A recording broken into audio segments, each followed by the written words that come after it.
Hello everyone, welcome back to the channel. ꯑꯩꯁꯦ ꯍꯧꯖꯤꯛꯁꯦ ꯑꯩꯈꯣꯏ ꯏꯃꯨꯡꯁꯦ ꯏꯇꯣꯝ ꯂꯩꯍꯧꯔꯦꯕꯀꯣ ꯑꯗꯣ ꯀꯩꯅꯣ ꯇꯧꯕꯅꯤꯗ ꯑꯩꯁꯦ ꯉꯁꯤ ꯃꯕꯥꯅꯤ ꯁ꯭ꯀꯨꯜ ꯆꯠꯈ꯭ꯔꯦ ꯑꯗꯨꯗꯒꯤ ꯅꯨꯡꯗꯥꯡ ꯁꯥꯟꯅ ꯆꯠꯈ꯭ꯔꯦ ꯑꯗꯣ ꯑꯩꯈꯣꯏ ꯃꯝꯃꯤꯒ ꯑꯩꯈꯣꯏ ꯇꯩꯃꯒꯅ ꯑꯩꯈꯣꯏ ꯆꯦ ꯍꯣꯏꯒꯤ ꯊꯥ ꯐꯥꯕꯩ ꯆꯠꯈ꯭ꯔꯦꯕꯀꯣ ꯑꯗꯣ ꯍꯧꯖꯤꯛ ꯑꯩꯁꯦ ꯌꯨꯝꯗ ꯏꯇꯣꯝꯗꯅꯦ ꯂꯩꯁꯦ ꯑꯗꯨꯒ ꯉꯁꯤꯁꯦ ꯑꯣꯛ ꯊꯣꯡꯕ ꯆꯥꯒꯦꯅꯀꯣ ꯑꯣꯛ ꯂꯩꯕ ꯆꯠꯀꯦ ꯇꯧꯋꯦꯕ ꯃꯕꯥꯅꯤ ꯚꯤꯗꯤꯑꯣ ꯅꯝꯕꯩꯅꯤꯀꯣ ꯑꯗꯨꯁꯨ ꯅꯨꯡꯗꯥꯡꯁꯨ ꯑꯣꯛ ꯆꯥꯗꯦꯕꯀꯣ ꯃꯥꯏ ꯉꯔꯥꯡ ꯉꯥ ꯊꯣꯡꯕ ꯂꯩꯌꯦ ꯑꯗꯨꯗꯨꯅ ꯑꯣꯏꯍꯜꯂꯒꯦ ꯑꯩꯒꯤꯁꯨ ꯃꯇꯨꯝ ꯑꯅꯤꯒꯨꯝꯕ ꯃꯉꯥꯏ ꯆꯥꯒꯦ ꯆꯥꯔꯕꯗꯀꯣ ꯑꯗꯨꯗꯒꯤ ꯉꯁꯤꯁꯦ ꯚꯤꯗꯤꯑꯣ ꯑꯃ ꯅꯝꯍꯧꯖꯦꯅ ꯇꯧꯔꯤꯅꯦꯕꯀꯣ ꯑꯗꯨꯒꯤ ꯍꯧꯖꯤꯛꯁꯦ ꯑꯩ ꯑꯣꯛ ꯂꯩꯕ ꯆꯠꯂꯒꯦ ꯑꯗꯣ ꯑꯣꯛ ꯂꯩꯐꯝ ꯀꯩꯀꯥ ꯂꯣꯏ ꯎꯠꯂꯛꯑꯒꯦ ꯄ꯭ꯔꯥꯏꯁ ꯀꯌꯥ ꯄꯤꯔꯤ ꯈꯣꯠꯂꯤ ꯑꯗꯨꯁꯨ ꯅꯝꯃꯛꯑꯒꯦ ꯑꯗꯨꯒ ꯊꯣꯡꯕꯁꯨ ꯅꯝꯃꯛꯑꯒꯦꯕꯀꯣ ꯑꯗꯨꯒꯤ ꯕ꯭ꯂꯣഗ് ꯑꯣꯏꯗꯣꯏꯅꯦ ꯑꯗꯣ ꯄꯨꯟꯅ ꯌꯦꯡꯃꯤꯟꯅꯁꯦ ꯑꯩ ꯍꯧꯖꯤꯛ ꯆꯠꯄ ꯍꯧꯔꯛꯑꯒꯦꯕꯀꯣ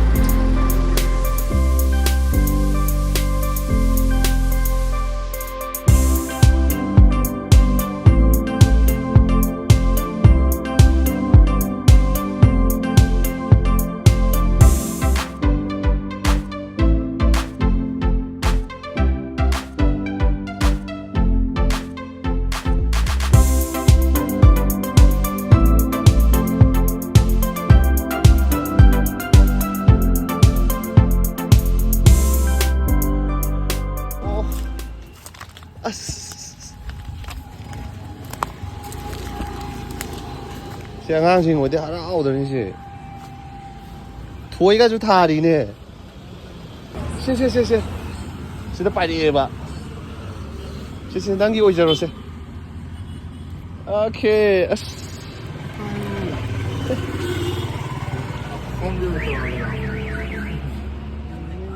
ꯃꯈꯣꯡꯁꯦ ꯑꯅꯤꯁꯦ ꯈꯛꯇꯪ ꯑꯣꯏꯅꯤꯅ ꯄꯤꯁ ꯀꯥꯟꯗꯗꯤ ꯌꯥꯝ ꯍꯦꯛꯇ ꯐꯨꯠꯊꯔꯁꯤꯔꯣ ꯌꯦꯡꯉꯁꯤꯅꯦ ꯁꯤꯁꯨ ꯈꯔ ꯍꯥꯞꯄꯣ ꯁꯤꯁꯨ ꯈꯤꯇꯪ ꯍꯥꯞꯄꯁꯦ ꯑꯗꯨꯒ ꯌꯦꯡꯉꯁꯤ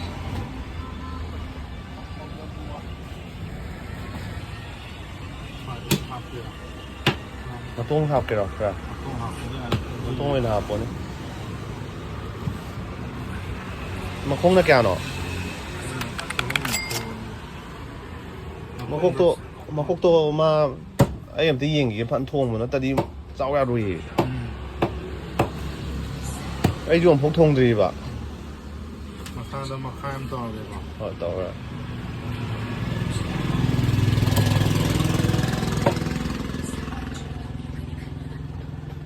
ꯃꯁꯥꯅ ꯀꯌꯥ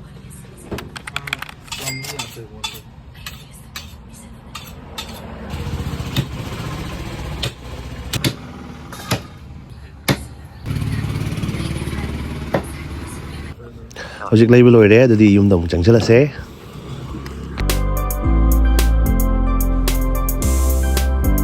ꯑꯗꯨꯗꯤ ꯁꯤꯗꯩ ꯑꯃꯨꯛꯀꯣ ꯑꯩꯈꯣꯏꯒꯤ ꯃꯔꯨ ꯃꯔꯥꯡ ꯃꯆꯜ ꯀꯩꯀꯥ ꯑꯃꯨꯛ ꯂꯩꯁꯟꯈ꯭ꯔꯁꯦꯕ ꯁꯤꯗ ꯂꯩꯔꯦ ꯑꯗꯣ ꯃꯔꯨ ꯃꯔꯥꯡ ꯃꯆꯜ ꯀꯩꯀꯥ ꯌꯥꯎꯗ꯭ꯔꯗꯤ ꯏꯟꯖꯥꯡ ꯊꯣꯡꯕꯗ ꯍꯥꯎꯔꯣꯏꯗꯅ ꯑꯗꯨꯗꯨꯒꯤ ꯁꯤꯗ ꯑꯃꯨꯛ ꯂꯩꯁꯜꯂꯦ ꯑꯗꯨꯒ ꯁꯤ ꯂꯩꯕ ꯂꯣꯏꯔꯛꯄꯗ ꯑꯃꯨꯛ ꯀꯩꯅꯣꯃꯨꯛ ꯂꯩꯁꯟꯈ꯭ꯔꯁꯦ ꯁꯥ ꯃꯔꯣꯏ ꯈꯔꯒ ꯂꯩꯈꯤꯁꯦ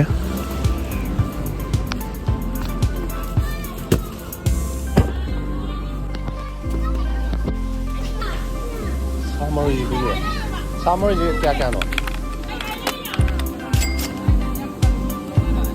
ꯑꯃꯇꯪ ꯄꯤꯔꯛꯑꯣ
ꯌꯨꯝ ꯌꯧꯔꯦ ꯍꯧꯖꯤꯛ ꯑꯗꯣ ꯑꯩ ꯍꯧꯖꯤꯛ ꯊꯣꯡꯉꯛꯑꯒꯦ ꯊꯣꯡꯕ ꯀꯩꯀꯥ ꯎꯠꯂꯛꯑꯒꯦ ꯄ꯭ꯔꯦꯁꯔ ꯀꯨꯀꯔ ꯀꯥꯝꯗꯣꯏꯅꯤ ꯁꯦꯝꯕ ꯀꯩꯀꯥ ꯑꯗꯨ ꯎꯠꯂꯛꯑꯒꯦ ꯌꯦꯡꯃꯤꯟꯅꯁꯦ ꯑꯗꯣ ꯑꯩꯈꯣꯏꯗꯤ ꯏꯃꯨꯡꯗ ꯊꯣꯡꯕ ꯌꯥꯗꯦꯕꯀꯣ ꯍꯥꯏꯗꯤ ꯁꯥ ꯀꯩꯀꯥ ꯏꯃꯨꯡꯗ ꯊꯣꯡꯕꯁꯦ ꯑꯩꯈꯣꯏ ꯃꯤ ꯆꯥꯗꯕꯅꯤꯅ ꯌꯥꯗꯦꯕ ꯑꯗꯨꯒꯤ ꯃꯄꯥꯟꯗ ꯑꯗꯨꯝ ꯊꯣꯡꯗꯣꯏꯅꯦꯕꯀꯣ ꯑꯗꯨꯗꯤ ꯑꯍꯥꯟꯕꯗ ꯑꯣꯛꯀꯤ ꯃꯈꯣꯡꯁꯦ ꯍꯥꯟꯅ ꯏꯁꯤꯡꯗ ꯐꯖꯅ ꯆꯥꯝꯊꯣꯛꯑꯁꯦ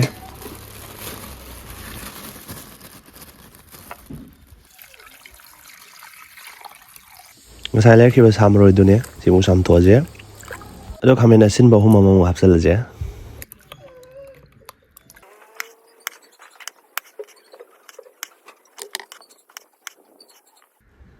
ꯇꯤꯜꯍꯧꯁꯨ ꯆꯥꯝꯊꯣꯛꯑꯁꯦ ꯑꯗꯨꯒ ꯆꯅꯝ ꯂꯩꯔꯦ ꯁꯤꯡꯁꯦ ꯃꯆꯦꯠ ꯃꯆꯦꯠ ꯍꯥꯟꯅ ꯁꯣꯏꯗꯠꯂꯦꯕꯀꯣ ꯑꯗꯨꯒ ꯀꯩꯅꯣꯁꯦ ꯑꯅꯤꯃꯛꯁꯦ ꯒ꯭ꯔꯥꯏꯟꯗꯔꯗ ꯇꯛꯈꯥꯏꯗꯣꯏꯅꯦꯕꯀꯣ ꯄꯦꯁꯠ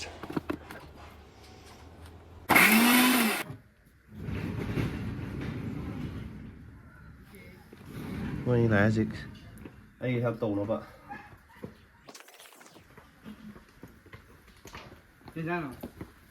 ꯄꯣꯛ ꯃꯈꯣꯡꯅꯦ ꯄꯣꯛ ꯈꯔ ꯑꯃꯒ ꯄꯣꯛ ꯃꯈꯣꯡꯒ ꯑꯗꯩ ꯃꯀꯣꯛꯇꯤ ꯀꯣꯟ ꯇꯧꯁꯤꯗ ꯂꯥꯛꯑꯣ ꯑꯩ ꯍꯦꯜꯞ ꯇꯧꯔꯣ ꯂꯥꯛꯑꯣ ꯏꯇꯣꯝ ꯇꯧꯕꯁꯦ ꯋꯥꯔꯦꯕꯣ ꯁꯤꯒꯦ ꯇꯧꯔꯦ ꯁꯤ ꯂꯩꯔꯦ ꯍꯧꯖꯤꯛ ꯍꯧꯅꯕ ꯇꯧꯔꯗꯕꯅꯤ ꯑꯩꯈꯣꯏꯗꯤ ꯂꯩꯔꯦ ꯄꯣꯛ ꯂꯩꯔꯦ ꯁꯤꯅ ꯖꯤꯟꯖꯔ ꯒꯥꯔꯂꯤꯛ ꯄꯦꯁ ꯃꯇꯨꯝ ꯈꯔ ꯌꯥꯎꯔꯦ ꯑꯗꯒꯤ ꯇꯤꯜꯍꯧ ꯆꯅꯝ ꯃꯔꯨ ꯃꯔꯥꯡ ꯀꯩꯀꯥ ꯂꯩꯔꯦ ꯃꯔꯣꯏ ꯀꯩꯀꯥ ꯂꯩꯔꯦ ꯄ꯭ꯔꯦꯁꯔ ꯀꯨꯀꯔ ꯂꯩꯔꯦ ꯑꯗꯨꯗꯤ ꯊꯥꯡꯒꯠꯂꯁꯤ ꯍꯧꯖꯤꯛ ꯊꯣꯡꯅꯕ ꯍꯧꯔꯁꯤ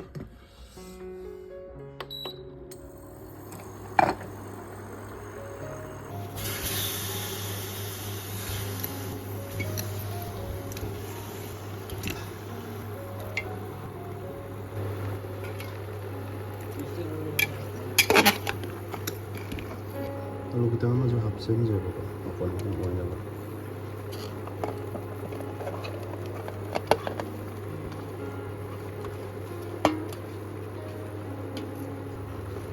ꯍꯣꯏ ꯈꯥꯃꯦꯟ ꯑꯁꯤꯟꯕ ꯍꯥꯞꯆꯤꯟꯁꯦ ꯑꯗꯨꯒ ꯖꯤꯟꯖꯔ ꯒꯥꯔꯂꯤꯛ ꯄꯦꯁꯠ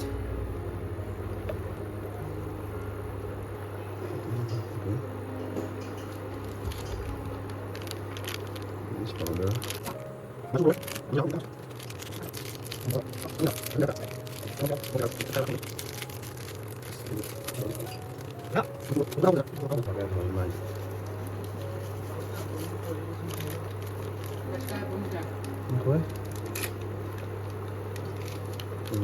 ज़्यादा का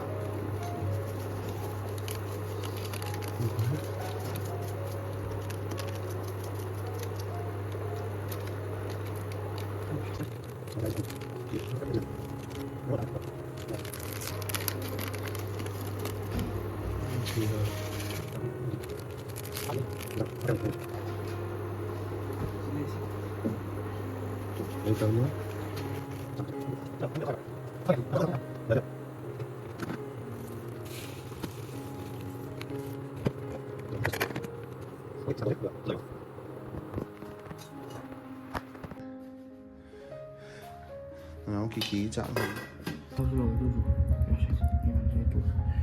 시선 좀 아야 안 또. 아, 잘 나왔다. 뭐 이백 여. 지탕 담아. 아, 또 비슷 하게. ngài 그 이제 감고 ngài ngài 그래서 또. 반은 또 그래요. 마루도 좀 하보고 싶다고 얘. 맞아 봐요 나래. 네. nga giao đờ mình cái gì nga giao lên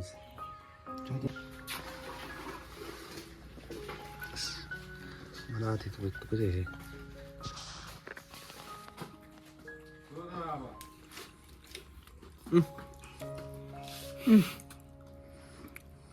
확실히 rồi 오늘 꼭 더 그래 버려 근데 video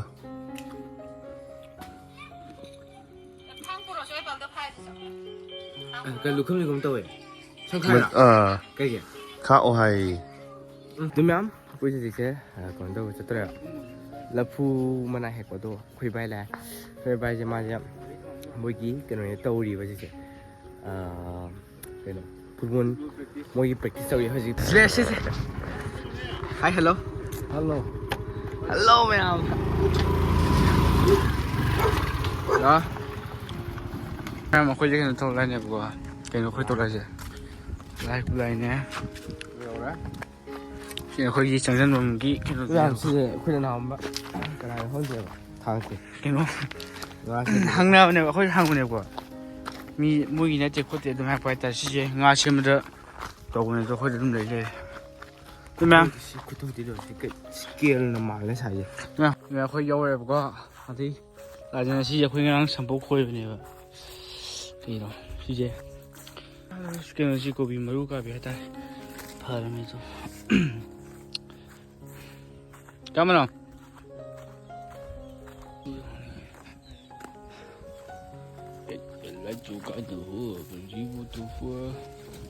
ꯈꯔ ꯁꯥꯡꯅ ꯀꯧꯅꯤꯕꯣ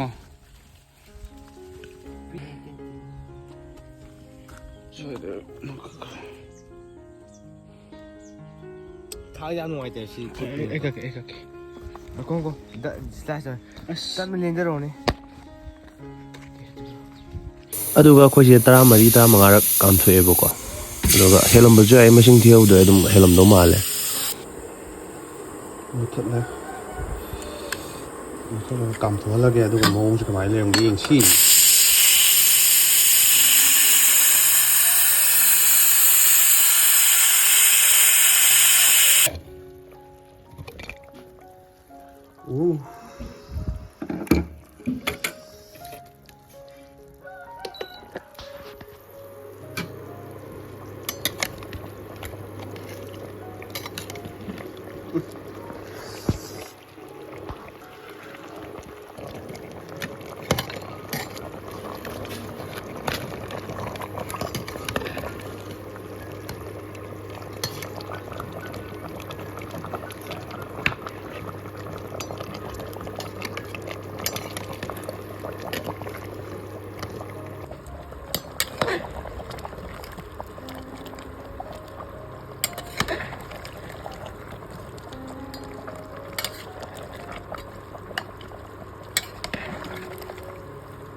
ꯂꯣꯏꯁꯟꯕ ꯌꯥꯔꯅꯤ ꯂꯣꯏꯁꯜꯂꯁꯤꯁꯦ ꯂꯣꯏꯁꯜꯂꯦ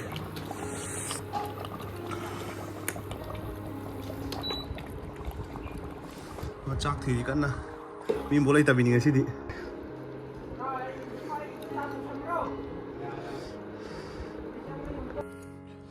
ꯁꯣꯝꯗ ꯂꯥꯏꯟ ꯗꯨꯀꯥꯟꯗꯗꯤ ꯄꯨꯁꯟ ꯌꯥꯗꯦꯕꯀꯣ ꯑꯗꯨꯒꯤ ꯄꯨꯁꯜꯂꯛꯄꯅꯤ ꯀꯤꯀꯤꯗꯣ ꯊꯥꯗꯣꯛꯈꯤꯕꯗꯩ ꯆꯠꯈ꯭ꯔꯕ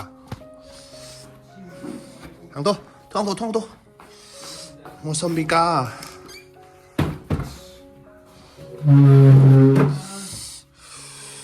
ꯆꯥꯗꯕ ꯃꯤ ꯅꯨꯡꯉꯥꯏꯇꯦ ꯆꯥꯁꯤ ꯌꯥꯔꯅꯤꯀꯣ ꯁꯦꯝꯕ ꯂꯣꯏꯔꯦ ꯍꯧꯖꯤꯛ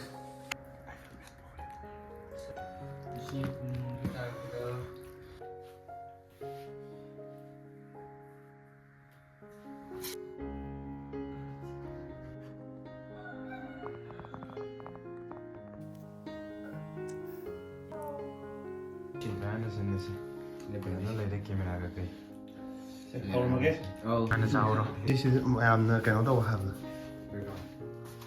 ꯁꯨꯃꯥꯏꯅ ꯇꯧꯔꯤꯁꯤ ꯀꯠꯂꯣ ꯁꯤ ꯊꯥꯡꯉꯤꯁꯤ ꯗꯥꯟꯁꯧꯁꯦ ꯑꯩꯈꯣꯏꯒꯤꯁꯨ ꯈꯔ ꯈꯥꯏꯗꯣꯛꯈ꯭ꯔꯦ ꯏꯕꯨꯡꯉꯣꯅꯁꯨ ꯈꯔ ꯍꯨꯟꯈ꯭ꯔꯦ ꯁꯤꯅ ꯑꯩꯒꯤ ꯉꯥ ꯑꯅꯤꯁꯦ ꯁꯣꯝꯗ ꯉꯥ 3ꯃꯛ ꯂꯣꯏ ꯍꯥꯞꯄꯣ ꯅꯪꯒꯤ ꯚꯦꯖꯤꯇꯦꯔꯤꯌꯟ ꯅꯨꯡꯉꯥꯏꯇꯦ ꯌꯥꯝ I feel bad for you ꯍꯥꯏꯕꯗꯨꯅ ꯅꯍꯥꯟ ꯆꯞ ꯆꯥꯔꯦ ꯑꯁꯦꯡꯕꯩ ꯆꯠꯂꯣꯍꯦ ꯑꯗꯨ ꯑꯩ ꯆꯥꯔꯒꯦ ꯑꯩ ꯆꯥꯛ ꯌꯥꯝ ꯆꯥꯔꯣꯏ ꯁꯤ ꯉꯥꯗꯣ ꯆꯥꯔꯣ 2 ꯆꯥꯛ ꯈꯤꯇ ꯍꯥꯞꯄꯛꯀꯦ ꯑꯩ ꯍꯥꯞꯄꯅꯣ ꯉꯥꯏꯈꯣ ꯑꯩ ꯍꯣꯔꯦꯟ ꯀꯣꯟ ꯂꯧꯒꯦ ꯑꯣꯛꯇ꯭ꯔꯁꯨ ꯑꯩ ꯍꯣꯔꯦꯟ ꯀꯣꯟ ꯂꯧꯖꯒꯦꯕꯨ ꯉꯥꯁꯨ ꯂꯧꯍꯧꯔꯣ ꯂꯧꯔꯣ ꯏꯁ ꯌꯥꯝꯃꯜꯂꯦ ꯑꯗꯨꯗꯤ ꯉꯥꯁꯦ ꯑꯃ ꯊꯝꯁꯦ ꯊꯝꯃꯦ ꯐꯖꯅ ꯊꯝꯃꯒ ꯍꯣꯔꯦꯟ ꯑꯗꯨꯕꯨꯗꯤ ꯅꯪ ꯄꯥꯏꯗꯕꯅꯤ ꯁꯤꯅ ꯑꯩꯒꯤ ꯃꯈꯣꯡ 2ꯒ ꯐꯅꯌꯥꯝꯕꯨ ꯌꯥꯝꯃꯦ ꯑꯩꯒꯤꯁꯦ ꯑꯩꯗꯤ ꯀꯩꯁꯨ ꯆꯥꯅꯤꯡꯗꯕꯅꯤ ꯆꯥꯛꯁꯤ ꯁꯦꯡꯅ ꯑꯗꯨꯗ ꯍꯥꯞꯄ ꯆꯥꯎꯃꯦ ꯅꯣꯏ ꯑꯣꯛꯇ꯭ꯔꯒ ꯂꯧꯕꯅ ꯐꯠꯇ꯭ꯔꯣ ꯉꯥꯒꯤ ꯃꯤ ꯅꯨꯡꯉꯥꯏꯇꯦ ꯃꯇꯝꯁꯤꯕꯨ ꯑꯩꯈꯣꯏ ꯉꯥꯅꯤ ꯉꯥ ꯉꯁꯥꯏ test ꯇꯧꯔꯦꯁꯤꯅ 오케이. 꼰지 개팽 너무 올라가. 언제 신을 놓으러 봐봐 붙들어. 싸불러 거니 이제. 너무 팽이지. 진나로 해. 신이 ngasi vlog 하지. 뭐 ba mỗi bên mà thông này tao hỏi là gì? Sao? Ngoại sao đây đây. Cần mong ăn. 안개 핑도 해볼까? 언니 짝 기부대. Ông chịu phải lấy cái đấy. We are sorry. English không luôn rồi. 야, 거의 비디오지가 시기사일로 살라게. 마탕기다 뭐 수많이 또 보여 뭐 올라가. 옥사다 미네 디카마로 오키마. ra đang khăn rồi. Nga sao đâu càng muốn thì Nga đi mà không khăn rồi quá. 이런 거 사도 강군에 이런 거 이만 하고 그런 거라. 나 혼지 옥사는 혼지. 가장 팽어. 잠깐만. 아마 หรือว่าจะรู้มีทะเลก็ค่อยจักรโตกวนเพียงหนึ่งไงดีแบบวางตรงอยู่เว้ย dưới thôi Nga thôi sao ra ra bây giờ thùng một sao rồi mà rút vào nó kèm sao ra đây mới mua vàng cho con nữa mua vàng cho con nữa mà chán rồi bà ngay đẹp ạ 할래 좀